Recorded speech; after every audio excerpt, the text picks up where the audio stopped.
जय हिंद दोस्तों। तीन चीजें पूरे विश्व के सामने खतरा है। पहला बायोलॉजिकल वेपन, दूसरा साइबर अटैक और तीसरा आपका ड्रोन अटैक। ये ड्रोन अटैक बहुत ही खतरनाक है। अभी हाल ही में आपने देखा है कि जम्मू एयरपोर्ट पे ड्रोन अटैक हुआ है। तो आज के इस वीडियो में हम लोग बात करेंगे कुछ वैलिड पॉइंट्स ऑफ फैक्ट की मदद से कि इसके पीछे कौन हो सकता है, ये ड्रोन अटैक क्या होता है, कितना खतरनाक होता है और इससे हम निपट कैसे सकते हैं, भारत के पास ऑप्शन क्या क्या है। अब सबसे पहले समझते हैं कि ड्रोन्स क्या चीज होते हैं। तो देखिए, ड्रोन्स एक अनमैन्ड एरियल व्हीकल है। अनमैन्ड का मतलब बिना पायलट के, एरियल का मतलब उड़ने वाला और व्हीकल का मतलब गाड़ी।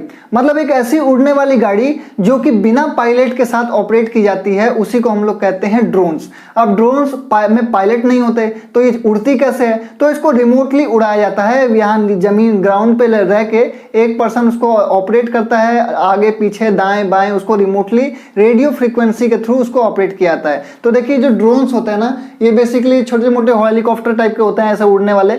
और इसमें यहाँ पे ये कैमरा लगा दिया जाता है। कैमरा लगा के उसको आराम से नीचे से कहीं भी स्पाइंग वगैरह करने के काम आता है। तो अब देखो, बेसिकली इसमें क्या है ना, आपने शादी वगैरह पार्टी में भी देखा होगा कि जो ऊपर उड़ने वाले ड्रोन्स आपको दिखे होंगे, जो ऊपर ड्रोन ऐसे हवा में उड़ रहे हैं और वो कैमरा से चीजों को कैप्चर कर रहे हैं। तो इससे ना कैमरा वालों को बहुत फायदा मिल गया। पहले वो कैमरा वाले नॉर्मल वीडियो रिकॉर्डिंग करते थे तो झट से कोई ना कोई उनको पकड़ लेती थी, बोलती थी हमारे लीजिए, इतनी ठंड में बिना ब्लैंकेट के और बिना ब्लेजर के आए हैं, साड़ी दिखाने के लिए, साड़ी नहीं दिखाया क्या, वीडियो इसका लो और ये नेकलेस को लो, 1.5 लाख रुपए का इसका लो, तो पकड़ लेती है सब एकदम। अब ड्रोन्स तो हवा में उड़ता है, वो हवा में कैसे उसको पकड़ के बोले कि हमार लो, तो वहां पे कैमरामैन को भी काफी फायदा हो गया। तो ये होता है ड्रोन्स। अब ये जो ड्रोन्स होते हैं वो छोटे से छोटे और बड़े से बड़े होते हैं, और इनका जो कॉस्ट होता है वो स्पेसिफिकेशन पर डिपेंड करता है कि आप कितने ज्यादा इसमें स्पेसिफिकेशन चाहते हैं। जैसे जैसे स्पेसिफिकेशन बढ़ाएंगे वैसे वैसे आपका कॉस्ट ही बढ़ेगा। जैसे मोबाइल खरीदने आते हैं ना, तो आप बोलते हैं कि हमको 108 मेगापिक्सल कैमरा चाहिए। अब 5,000 रुपये मोबाइल हाथ में लेके जाएंगे, बोलेंगे 108 मेगापिक्सल कैमरा दो, तो नहीं ना मिलेगा। तो उसके लिए आपको कॉस्ट ही बढ़ानी पड़ेगी। तो इसी तरह इसका भी कॉस्ट बढ़ता है। 40,000 से लेकर 10-10 लाख तक का ड्रोन आता है। तो ये डिपेंड करता है कि हमको किस पर्पस के लिए चाहिए। तो नॉर्मल ड्रोन सिर्फ कैमरा और वीडियो रिकॉर्डिंग वगैरह के लिए नहीं होता है। कुछ ड्रोन सामान को इधर से उधर पिकअप करने का काम भी आता है, छोटे मोटे सामान को। तो जैसे देखिए, ये सामान को पिकअप करके ला रहा है, ये अमृत को लेके आ रहा है। मतलब कौन सा है जी, बिस्की है कि वोडका? इंजीनियरिंग कॉलेज का रिजल्ट आया होगा। 4 बोतल वोडका, गम मेरा रोज का, 2 पैक चढ़ा ले बबुआ, नाले में तू लौट जाए। अब यहाँ तक तो मामला ठीक था कि ड्रोन का इस्तेमाल कोई सामान को डिलीवर करने काम में आ रहा है या फिर वीडियो रिकॉर्डिंग काम में आ रहा है। लेकिन जब इस ड्रोन का उपयोग हथियार को सप्लाई करने के काम में आए, चरस गांजा सप्लाई करने के काम में आए, या इस ड्रोन में एक छोटा सा बम फिट करे कहीं पे उड़ाने काम आए, तो इसी को हम लोग कहते हैं ड्रोन अटैक। और ये बहुत ही खतरनाक होता है। इसलिए खतरनाक होता है क्योंकि रडार के पकड़ में ही नहीं आता है। रडार ऐसे देखता है, अपने डिटेक्ट करता है चीजों को, और उसके अंदर एक छोटा सा स्पॉट आता है तो उनको लगता है कि मामूली कोई पक्षी वगैरह होगा। अब इसके छोटे साइज की वजह से और कम ऊंचाई पर उड़ने की वजह से रडार इसको पकड़ नहीं पाते, और जब तक ये पास तक आके बम गिरा जाता है तब तक मामला बिगड़ चुका होता है। तो ये बहुत ही खतरनाक होता है। अब बात करते हैं जम्मू एयरपोर्ट पे ड्रोन अटैक की। तो देखिए, जो ड्रोन अटैक हुआ है ना, ये पहली बार हुआ है। लेकिन अगर हम प्रीवियस हिस्ट्री देखेंगे ना, तो कई बार ऐसे ड्रोन से ना ये हथियार वगैरह सप्लाई किए गए, चरस गांजा सप्लाई किए गए हैं। कुछ किस्से तो जो ऑन द पेपर हैं वो मैं आपको अभी बता देता हूँ। 14 मई की घटना है। बीएसएफ को बरामद हुए कुछ हथियार जो कि सस्पेक्टेड पाकिस्तानी ड्रोन के द्वारा गिराए गए थे जम्मू के अंदर। जून 2020 की बात है, बीएसएफ ने मार गिराया कुछ ड्रोन हीरानगर के अंदर। फिर 13 अगस्त 2019 की बात है, अमृतसर पंजाब पर जमीन पर गिरा हुआ ड्रोन मिला। उसके बाद सितंबर 2019 की बात है, पंजाब के सीमावर्ती इलाकों में 8 बार ड्रोन गिराए गए मार के, जो कि पाकिस्तान की तरफ से आए थे। सबसे बड़ा जो चीज है वो है 19 सितंबर 2020 में लश्कर के आतंकवादी पकड़े गए और हथियार गिराए गए थे, ऐसा उनके द्वारा मालूम पड़ा। ये तो कुछ ऑन द पेपर डेटा थे, लेकिन आप एक्चुअल में देखोगे तो आपको कई सारे ऐसे केसेस देखने को मिल जाएंगे जो कि कहीं ना कहीं इशारा करते हैं कि पाकिस्तान के जो आतंकवादी संगठन है, जैश ए मोहम्मद या फिर लश्कर ए तैयबा, इन सब का इसमें रोल हो सकता है।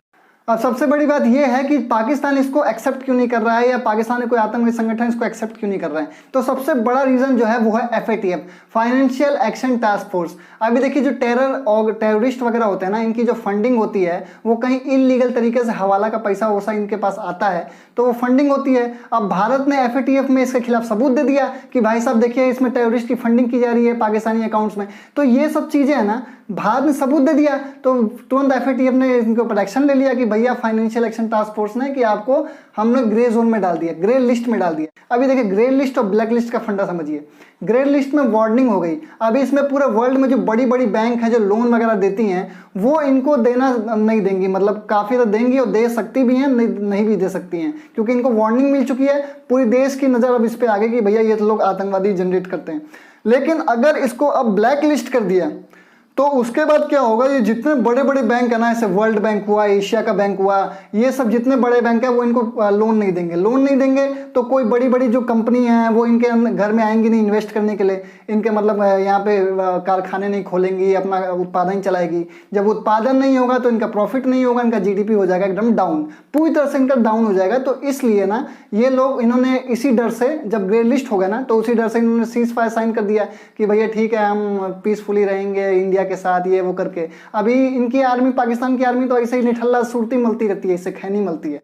अब पाकिस्तान की जो मेन आर्मी है वो है आतंकवादी। ये भाई साहब बैकग्राउंड में ऑपरेशन परफॉर्म करते हैं। जैसे नागपुर में संतरा फेमस है, साउथ में इडली फेमस है, पाकिस्तान में आतंकवादी फेमस है। हर वैरायटी का आतंकवादी है जी, गरीब से गरीब और अमीर से अमीर, मतलब जो पढ़ा लिखा ज़्यादा होता है वो बढ़िया आतंकवादी बनता है ना, और जो कम पढ़ा लिखा होता है अंगूठा छाप होता है वो छोटा का आतंकवादी बनता है। जैसे हमारे यहाँ दिहाड़ी पे मजदूर होते हैं ना, इनके यहाँ दिहाड़ी पे आतंकवादी होते हैं। तो भाई साहब ये अगर जीआई टैग की अप्लाई करेंगे ना, बेस्ट आतंकवादी इन द वर्ल्ड, तो इनको फटाक से जीआई टैग मिल जाएगा। हाल ही में हमारे सीडीएफ चीफ ने ओपन स्टेटमेंट दिया है कि हम जल्द से जल्द सर्जिकल स्ट्राइक परफॉर्म करने वाले हैं, जिसमें इलाका तुम्हारा होगा, प्लानिंग हमारी होगी, टाइम हमारा होगा, देखते हैं तुम क्या कर सकते हो। तुम्हारा ईरान बेटा तुमको थूर के निकल गया, इंडिया तुमको थूर के निकल गया, अमेरिका तुमको थूर के निकल गया।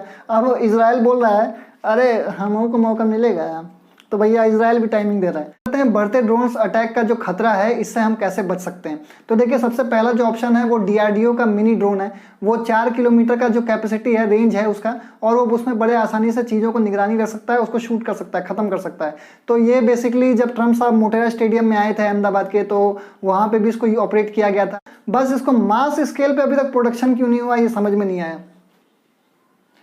मतलब डीआरडीओ है मोदी जी अरे करिए महाराज, थोड़ा सा प्रोडक्शन बढ़ाइए। डीआरडीओ है, ये हवा बना लेता है, ये दवा बना लेता है, न्यूक्लियर वेपन तक बनवाने में इसका अहम योगदान है। तो मतलब डीआरडीओ को छोटी मोटी चीज़ नहीं, तो महाराज थोड़ा सा आप देखिएगा, देखेंगे मोदी जी, अभी बात करेंगे इस पर। तो देखिए अब ये डीआरडीओ के बाद दूसरा ऑप्शन क्या है। दूसरा ऑप्शन है हमारे पास Heron TP drones. Heron TP drones देखिए ये थोड़ा साइज में ना थोड़े बड़े होते हैं, ठीक है, इतने बड़े कि मतलब जो इनका विंग्स होता है ना वो राफेल से भी दुगना बड़ा होता है। तो आप इसको समझिए 250 किलो का ये कैपेसिटी रखते हैं अपने पास। जो अभी जम्मू में ड्रोन अटैक हुआ था उसमें जो बम का साइज था वो 2 किलो का था, ठीक है, 2 किलो का था, ये 250 किलो का है। सोचिए 250 किलो का इतना बम मारेगा कि इलाका धुआं धुआं हो जाएगा। तो ये ऐसा है। और इसके बाद इसमें थर्मोग्राफिक सेंसर है।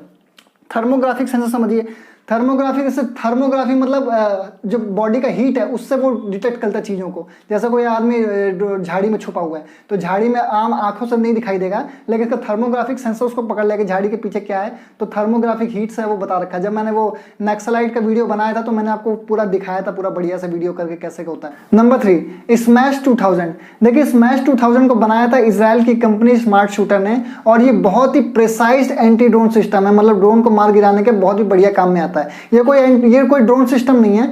ये क्या होता है ना, बेसिकली कोई राइफल्स होती है, AK-47 हुआ, AK-203 हुआ, उसके ऊपर इसको माउंट कर दिया था, लगा दिया जाता है, तो जोड़ दिया जाता है। और उसके बाद ये क्या करता है, जब हम राइफल से निशाना लगाते हैं ना, तो ये उस ऑब्जेक्ट को, जो ड्रोन चल रहा है, कितनी स्पीड से चल रहा है, कैसे जा रहा है, किस डायरेक्शन में जा रहा है, उसको निशाना ऑटोमेटिकली अब सिंपल हार्डवेयर और इमेज प्रोसेसिंग की मदद से वो ये सब चीज़ कैलकुलेट कर लेता है कि अच्छा इस सेकंड पे ड्रोन यहाँ पे, अगले सेकंड यहाँ होगा, अगले सेकंड यहाँ पे होगा। तो ये बहुत चीज़ सटीक निशान लगाता है। तो मान लो अगर आपका जो चलाने वाला है, जो राइफल चलाने वाला है, वो बहुत ही उसका एक्यूरेसी तगड़ा नहीं है, निशाना लगाने की कैपेसिटी तगड़ी नहीं है, तो ये उसको कुछ नहीं करना है, ये सारा निशाना वगैरह सब कुछ ये खुद लगा देगा। जैसे आप ये फोटो में देख रहे हैं, ये यहाँ पे इसने निशाना लगा दिया, ये निशाना इसने बता दिया कि यहाँ पे ये पॉइंट है। अब जैसे ही बस पॉइंट को मिलाना, इस पॉइंट को मिलाया, धाए से मारा, ये ड्रोन गिर के मर गया। तो ये बहुत ही ज़बरदस्त होता है, ये बहुत ही प्रिसाइज होता है और फालतू बुलेट की फायरिंग से हमको बचाता है। तो इस मैच 2000 इजराइल ने बनाया। वैसे भी इजराइल डिफेंस मार्केट में सबसे टॉप पे है, क्योंकि उनका जो बेसिक रिक्वायरमेंट है, जो पहली प्रायोरिटी है, वो अपने वजूद की रक्षा करना है। और अगर उनका डिफेंस स्ट्रांग नहीं होता है तो भाई आज वो पृथ्वी हार चुके होते, चारों तरफ से वो दुश्मनों से घिरे हुए हैं। जैसे हमारे यहाँ पे हमारा जो बेसिक रिक्वायरमेंट है, बेसिक प्रायोरिटी है, दूसरों की चुगली करना है, इधर उधर की कमियां निकालना है, दूसरे की लाइफ में क्या चल रहा है ये देखना, टकाटक पे नाचना है, तो ये सब चीज़ें हैं। लेकिन इनकी जो प्रायोरिटी है ना, वो पहले सिर्फ और पहले अपना वजूद को बचाने की है। और ये इतने खतरनाक है, मतलब इनका जो हर एक जो एक नागरिक है उसको प्रॉपर मिलिट्री ट्रेनिंग मिलती है, वो अपने आप में वन मैन आर्मी होता है, ठीक है। और इनका सिंपल सिद्धांत है, तुम हमको कहीं, हमारे एक भी आदमी को तुम कहीं मार के भाग जाओ, पूरे वर्ल्ड में तुमको घुस के निकाल के तुमको मारेंगे। बहुत ही बड़े बड़े इन्होंने ऑपरेशन थंडरबोल्ट जैसे इन्होंने बड़े बड़े ऑपरेशन किए हैं इनके मोसाद ने, बहुत ही खतरनाक होते हैं ये लोग। तो बेसिकली ये इजराइल है। तो इजराइल को बताने का मतलब ये था कि इंडिया को भी अपना डिफेंस को बहुत ज़्यादा स्ट्रॉन्ग करना पड़ेगा, तभी हम इस ड्रोन्स को काउंटर कर सकते हैं। तो आई होप आपको समझ में आ गया होगा ड्रोन्स क्या होते हैं, ड्रोन अटैक्स क्या होते हैं और हम इसको कैसे काउंटर कर सकते हैं। तो दोस्तों आज के लिए इतना ही। नमस्कार, वंदे मातरम।